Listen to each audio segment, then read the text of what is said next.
Ahora sí que acabamos ya todos porque vamos a cantar colectivamente como buenos ciudadanos. Hasta el de Loarre se va a marchar a Loarre. Habrá un día en todos al levantar la vista veremos una tierra que ponga libertad.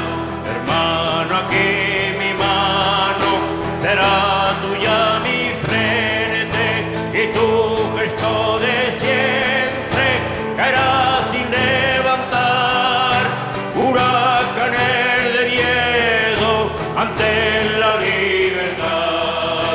Haremos el camino en un mismo trazado, uniendo nuestros hombros para así levantar a aquellos que cayeron gritando libertad.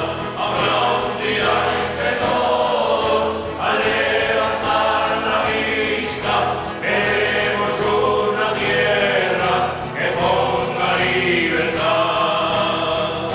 Sonarán las campanas desde los campanarios y los campos desiertos volverán a granar unas espigas altas dispuestas para el pan, para un pan que en los siglos nunca fue repartido entre todos aquellos que hicieron lo posible por empujar la historia hacia la libertad.